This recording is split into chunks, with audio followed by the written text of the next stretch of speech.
Lei de liberdade. Liberdade natural, escravidão, liberdade de pensar. Liberdade de consciência, livre-arbítrio, fatalidade. Conhecimento do futuro, resumo teórico da motivação das ações do homem. Há posições no mundo em que o homem pode se vangloriar de desfrutar de liberdade absoluta? Não, porque todos necessitam uns dos outros, tanto os pequenos quanto os grandes. Em que condição o homem poderia desfrutar de liberdade absoluta? Na de eremita no deserto. Desde que haja dois homens juntos, há direitos a respeitar e nenhum deles tem mais liberdade absoluta. A obrigação de respeitar os direitos dos outros tira do homem o direito de ser senhor de si? De jeito nenhum, porque esse é um direito que a natureza lhe concede. Como conciliar as opiniões liberais de certos homens com a tirania que, muitas vezes, eles mesmos praticam no lar e com os seus subordinados? Eles têm da lei natural só a compreensão, porém contrabalançada pelo orgulho e egoísmo. Quando esses princípios não são uma comédia calculadamente representada, o homem tem a perfeita noção de como deveria agir, mas não o faz.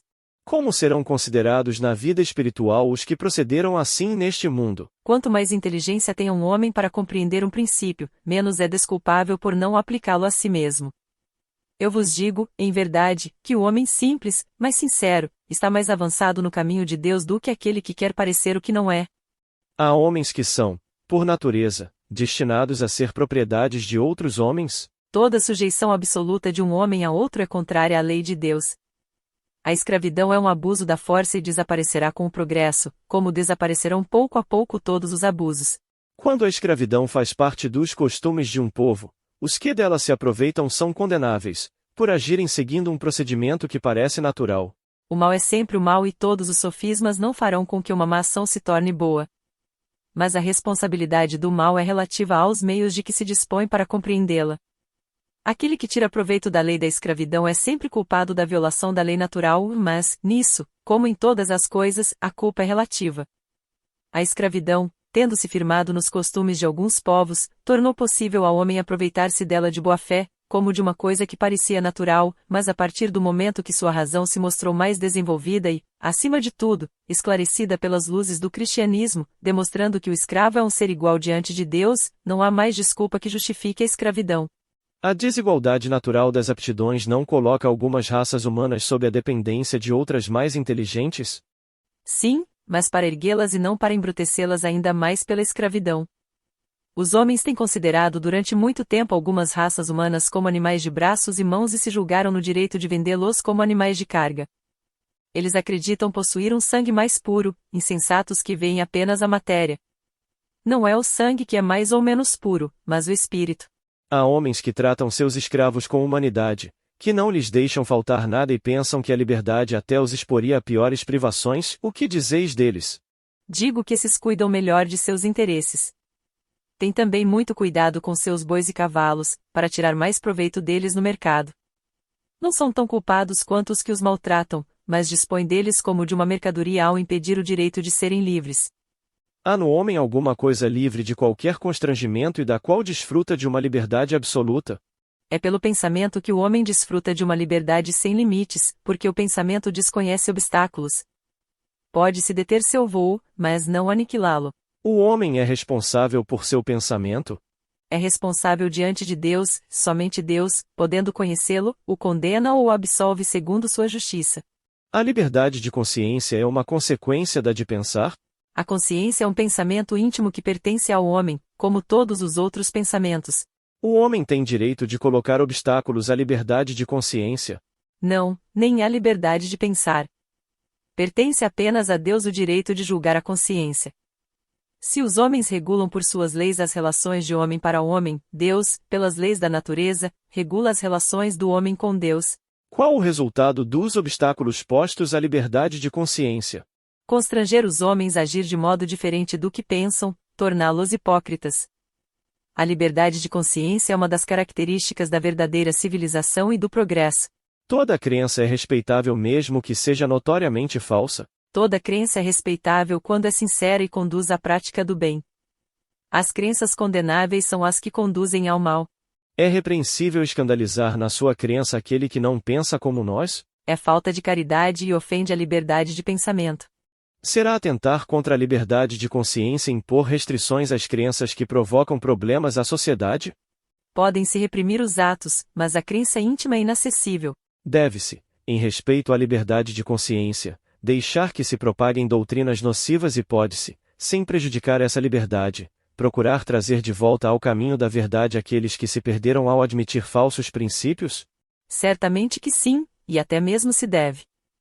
Mas ensinai a exemplo de Jesus, pela doçura e persuasão, e não pela força, o que seria pior que a crença daquele a quem se quer convencer.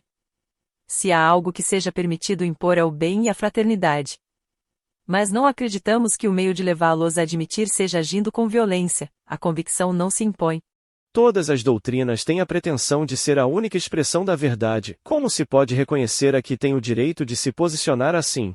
Será aquela que faz mais homens de bem e menos hipócritas, ou seja, pela prática da lei de amor e de caridade em sua maior pureza e sua aplicação mais abrangente. A esse sinal reconheceis que uma doutrina é boa, já que toda doutrina que semear a desunião e estabelecer uma demarcação entre os filhos de Deus só pode ser falsa e nociva. O homem tem sempre o livre-arbítrio. Uma vez que tem a liberdade de pensar, tem a de agir. Sem o livre-arbítrio o homem seria como uma máquina. O homem desfruta de seu livre-arbítrio desde seu nascimento? A liberdade de agir desde que haja a liberdade de fazer. Nos primeiros tempos da vida a liberdade é quase nula, ela vai evoluindo e seus objetivos mudam de acordo com o desenvolvimento das faculdades. A criança, tendo pensamentos relacionados com as necessidades de sua idade, aplica seu livre-arbítrio às escolhas que lhe são necessárias. As predisposições instintivas que o homem traz ao nascer não são um obstáculo ao exercício do livre-arbítrio? As predisposições instintivas são do espírito antes de sua encarnação, conforme é mais ou menos adiantado, podem levá-lo a praticar atos condenáveis, e ele será auxiliado nisso pelos espíritos com essas mesmas tendências, mas não há arrebatamento irresistível quando se tem a vontade de resistir. Lembrai-vos de que querer é poder. O organismo tem influência sobre os atos da vida? E se tem, ela não acaba anulando o livre-arbítrio? O espírito está certamente influenciado pela matéria que o pode entravar em suas manifestações, eis porque, nos mundos onde os corpos são menos materiais, as faculdades se desenvolvem com mais liberdade. Porém, não é o instrumento que dá as faculdades. Além disso, é preciso separar aqui as faculdades morais das intelectuais. Se um homem tem um instinto assassino, é seguramente seu próprio espírito que o possui e o transmite, e não seus órgãos. Aquele que canaliza o pensamento para a vida da matéria torna-se semelhante ao irracional e, pior ainda, porque não pensa mais em se prevenir contra o mal, e é nisso que é culpado, uma vez que age assim por sua vontade. A anormalidade das faculdades tira do homem o livre-arbítrio? Aquele cuja inteligência é perturbada por uma causa qualquer não é mais senhor de seu pensamento e assim não tem mais liberdade. Essa anormalidade é, muitas vezes, uma punição para o espírito que, numa outra encarnação, pode ter sido fútil e orgulhoso e ter feito mau uso de suas faculdades. Ele pode renascer no corpo de um deficiente mental, como o escravizador no corpo de um escravo e o mau rico no de um mendigo. Porém, o espírito sofreu esse constrangimento com perfeita consciência. Está aí a ação da matéria. Os desatinos das faculdades intelectuais causadas pela embriaguez é desculpa para atos condenáveis? Não, porque o bêbado voluntariamente se privou de sua razão para satisfazer paixões brutais, e em vez de uma falta, comete duas. No homem primitivo, a faculdade dominante é o instinto ou o livre-arbítrio? É o instinto, o que não o impede de agir com total liberdade em certas circunstâncias. Como a criança, ele aplica essa liberdade às suas necessidades e ela se desenvolve com a inteligência. Porém, como vós, sois mais esclarecidos do que um selvagem e também mais responsáveis pelo que fazeis. A posição social não é, algumas vezes, um obstáculo à total liberdade dos atos? O mundo tem, sem dúvida, suas exigências. Deus é justo e tudo leva em conta, mas vos deixa a responsabilidade do pouco esforço que fazeis para superar os obstáculos. Haverá fatalidade nos acontecimentos da vida, conforme o sentido que se dá a essa palavra, ou seja, todos os acontecimentos são predeterminados? Nesse caso, como fica o livre-arbítrio? A fatalidade existe apenas na escolha que o espírito fez ao encarnar e suportar esta ou aquela prova. E da escolha resulta uma espécie de destino, que é a própria consequência da posição que ele próprio escolheu e em que se acha. Falo das provas de natureza física, porque, quanto às de natureza moral e às tentações, o espírito, ao conservar seu livre-arbítrio quanto ao bem e ao mal, é sempre senhor para ceder ou resistir. Um bom espírito, ao vê-lo fraquejar, pode vir em sua ajuda, mas não pode influir de modo a dominar sua vontade. Um espírito mau, ao lhe mostrar de forma exagerada um perigo físico, pode abalá-lo e assustá-lo. Porém, a vontade do espírito encarnado está constantemente livre para decidir. Há pessoas que parecem ser perseguidas por uma fatalidade. Independentemente de seu modo de agir, a infelicidade não é um destino? São, talvez, provas que devem suportar e que escolheram. Mas definitivamente não deveis acusar o destino pelo que, frequentemente, é apenas a consequência de vossas próprias faltas. Nos males que vos afligem, esforçais-vos para que vossa consciência esteja pura, e já vos sentireis bastante consolados. Algumas pessoas mal escapam de um perigo mortal para logo cair em outro. Parece que não teriam como escapar à morte. Não há fatalidade nisso? A fatalidade só existe, no verdadeiro sentido da palavra, apenas no instante da morte. Quando esse momento chega, seja por um meio ou por outro, não o podeis evitar. Assim, qualquer que seja o perigo que nos ameace, não morreremos se a hora não é chegada? Não, não morrereis, e sobre isso há milhares de exemplos, mas quando a hora chegar, nada poderá impedir. Deus sabe por antecipação qual o gênero de morte que terás na terra e, muitas vezes, vosso espírito também sabe, porque isso foi revelado quando fez a escolha desta ou daquela existência. Por causa da inevitável hora da morte, as precauções que se tomam para evitá-la são inúteis? Não. As precauções que tomais são sugeridas para evitar a morte que vos ameaça, são meios para que ela não ocorra. Qual é o objetivo da providência ao nos fazer correr dos perigos que não têm consequências?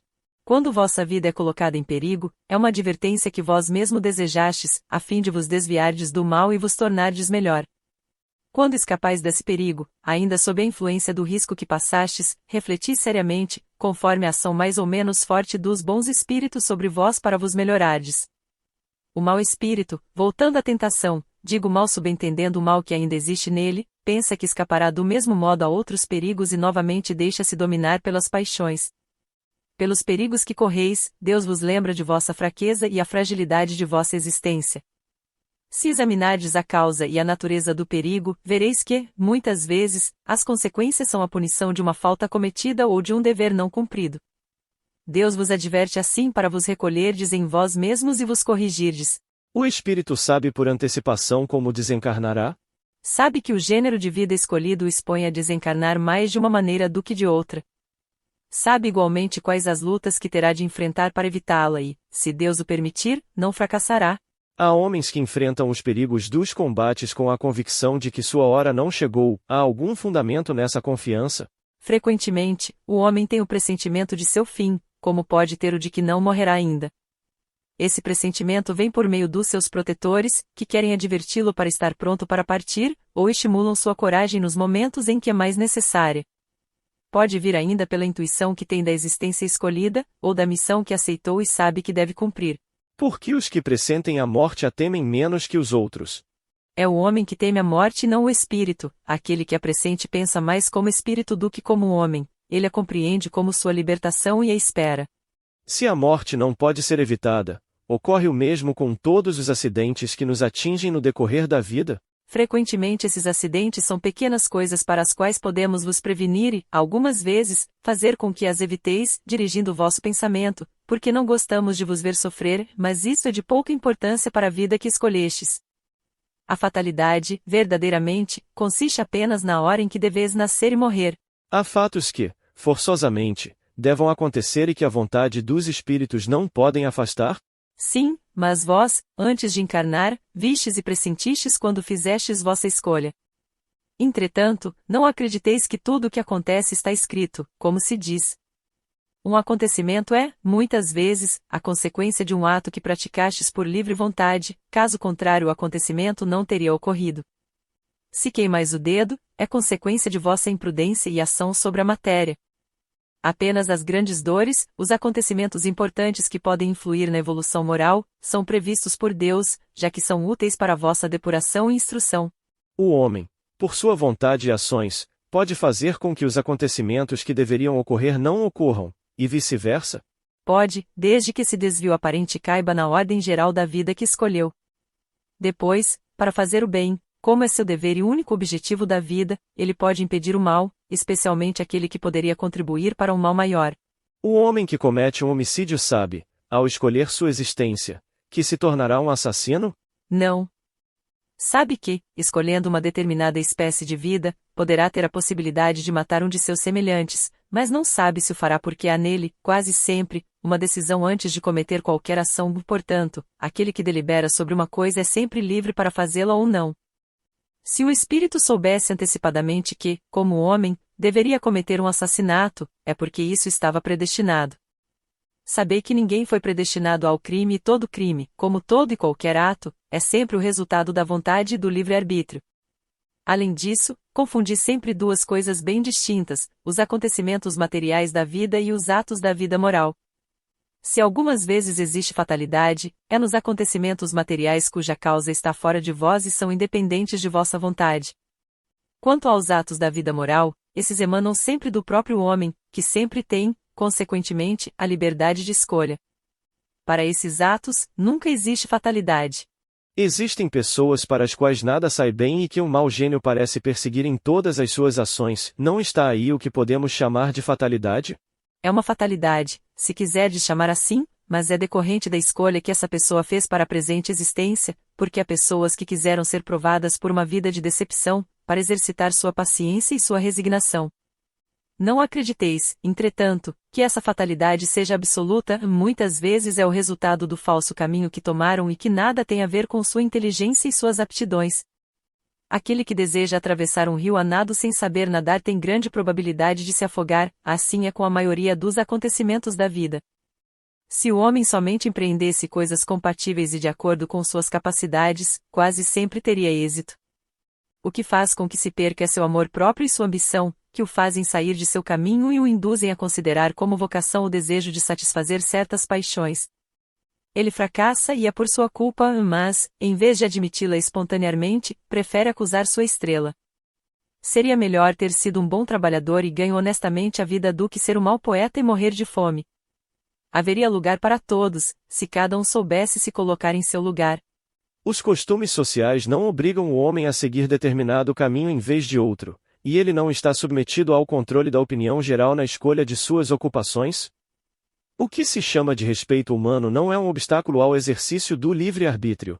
São os homens que fazem os costumes sociais e não Deus. Se a eles se submetem, é porque lhes convém, e isso é ainda um ato de seu livre-arbítrio, uma vez que, se quisessem, poderiam libertar-se deles e então, por que se lamentar?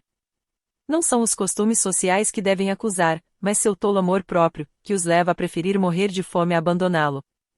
Ninguém levará em conta esse sacrifício feito à opinião pública, enquanto Deus levará em conta o sacrifício que fizerem à sua vaidade. Isso não quer dizer que seja preciso afrontar essa opinião sem necessidade, como fazem algumas pessoas que têm mais originalidade do que verdadeira filosofia. Há tanto desatina em alguém se fazer objeto de crítica ou parecer um animal selvagem quanto existe sabedoria em descer voluntariamente sem reclamar, quando não se pode permanecer no topo da escala. Existem pessoas para as quais a sorte é contrária, outras parecem favorecidas, pois tudo lhes sai bem. A que se deve isso? Frequentemente porque elas sabem orientar-se melhor, mas isso pode ser também um gênero de prova. O sucesso as embriaga, elas confiam em seu destino e frequentemente acabam pagando mais tarde esses mesmos sucessos com cruéis reveses, que poderiam ter evitado com a prudência.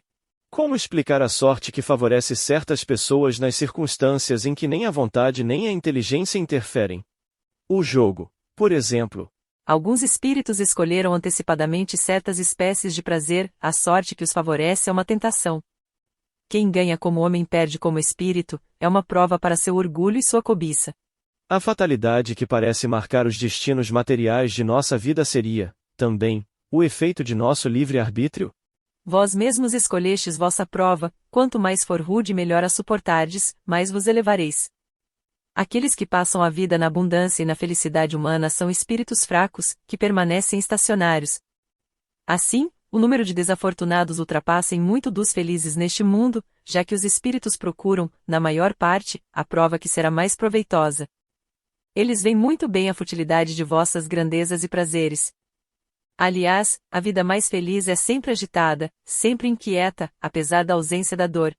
De onde vem a expressão nascer sob uma boa estrela? Velha superstição que ligava as estrelas ao destino de cada homem. É uma simbologia que algumas pessoas fazem a tolice de levar a sério.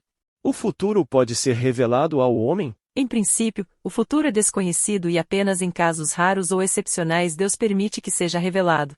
Com que objetivo o futuro é oculto ao homem? Se conhecesse o futuro, negligenciaria o presente e não agiria com a mesma liberdade, porque seria dominado pelo pensamento de que, se uma coisa deve acontecer, não tem por que se preocupar, ou procuraria dificultar o acontecimento. Deus quis que assim fosse, para que cada um cooperasse no cumprimento das coisas, até mesmo daquelas a que gostaria de se opor. Assim, preparais, vós mesmos, frequentemente sem desconfiar disso, os acontecimentos que sucederão no curso de vossa vida. Mas se é útil que o futuro seja oculto, por que Deus permite algumas vezes sua revelação? Permite, quando esse conhecimento prévio deva facilitar o cumprimento de algo em vez de dificultá-lo, ficando obrigado o homem a agir de modo diferente do que faria sem esse conhecimento. Além disso, é, frequentemente, uma prova. A perspectiva de um acontecimento pode despertar pensamentos bons ou maus. Se um homem souber, por exemplo, que receberá uma herança com que não contava, pode ser que essa revelação desperte nele a cobiça, pela expectativa de aumentar seus prazeres terrestres, pelo desejo de se apossar de imediato da herança, desejando, talvez, a morte daquele que lhe deve deixar a fortuna. Ou, então, essa perspectiva pode despertar-lhe bons sentimentos e pensamentos generosos. Se a predição não se cumpre, sofrerá uma outra prova, a decepção. Mas ele não terá, por isso, mérito ou demérito pelos pensamentos bons ou maus que a expectativa do acontecimento ocasionou. Uma vez que Deus sabe tudo, sabe, igualmente, se um homem deve fracassar ou não numa prova? Nesse caso, qual é a necessidade dessa prova, que nada acrescentará ao que Deus já sabe a respeito desse homem? É o mesmo que perguntar por que Deus não criou o homem perfeito e realizado, porque o homem passa pela infância antes de atingir a idade adulta. A prova não tem a finalidade de esclarecer a Deus sobre o mérito dessa pessoa, visto que sabe perfeitamente para que a prova lhe serve, mas, sim, para deixar com toda a responsabilidade de sua ação, uma vez que é livre para fazer ou não. Tendo o homem a escolha entre o bem e o mal, a prova tem a finalidade de colocá-lo em luta com a tentação do mal e lhe deixar todo o mérito da resistência. Embora saiba muito bem, antecipadamente, se triunfará ou não, Deus não pode, em sua justiça, puni-lo nem recompensá-lo por um ato que ainda não foi praticado. Jovem, estude o Livro dos Espíritos e o Evangelho segundo o Espiritismo. Que Deus te abençoe. Inteligência Artificial a serviço do Espiritismo. Inscreva-se e conheça outros vídeos.